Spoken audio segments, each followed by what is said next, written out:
서울과 대전에서 때 아닌 한바탕 냉면 전쟁이 벌어졌습니다. 사리원 냉면 얘기인데요. 김수현 변호사의 이슈 속 법과 생활, 오늘은 이 얘기 해보겠습니다. 김 변호사님, 사리원 냉면 전쟁, 이게 뭐 어떤 얘기인가요? 네, 이건 사리원 불고기라는 가게와 사리원 면옥이라는 가게 간의 상표권을 둘러싼 싸움인데요. 네. 우선 사리원 불고기는 1930년대에 할머니가 해오던 가게를 물려받아서 네. 서울 강남에서 1992년부터 운영을 해왔습니다. 네. 그리고 사리원 면옥은 대전에서 증조 할머니가 해오던 가게를 물려받아서 운영을 해왔고 네.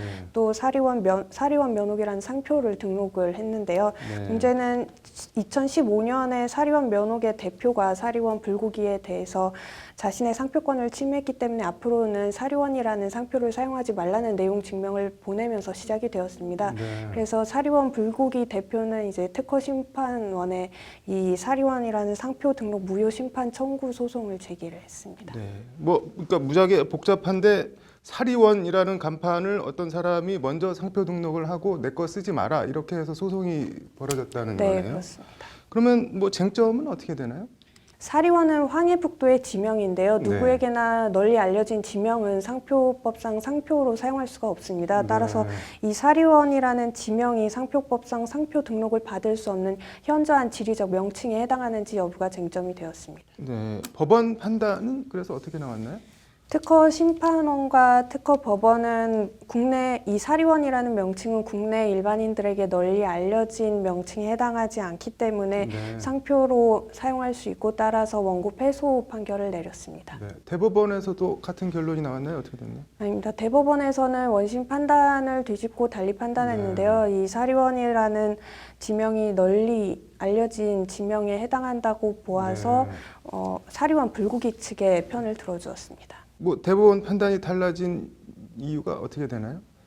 우선 사리원은 조선시대 때부터 사용되어 온 지명이고 또 우리나라 초, 중, 고등학교 교과서에도 소개가 되어 있는 명칭이고 인터넷에서도 북한의 대표 도시로 소개가 되고 있다는 점을 근거로 들었습니다. 그리고 이 원심 판결에서는 2016년에 일반인들을 상대로 이 사리원이라는 명칭을 알고 있느냐라는 설문조사를 실시한 결과를 주요 판단 근거로 삼았는데요.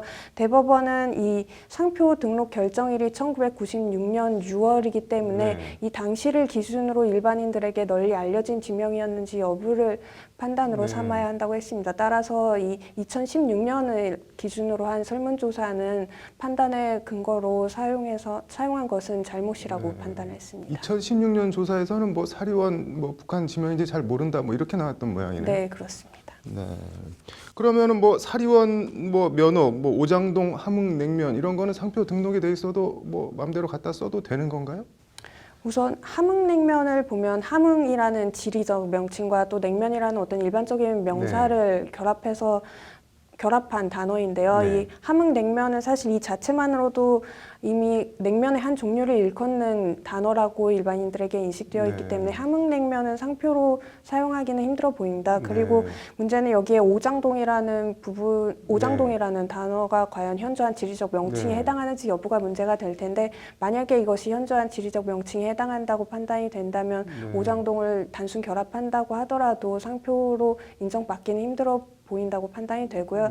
실제로 대법원에서 유사한 판례가 있었습니다. 천진 함흥냉면이 과연 상표로 인정될 수 있느냐에 대한 판단이 있었는데 이것은 전체적으로 보았을 때 현저한 지리적 명칭에 해당하기 때문에 상표로 등록할 수 없다고 판단한 사례가 있습니다. 네, 내일 현저한 지명 얘기 조금 더 들어보겠습니다. 오늘 잘 들었습니다.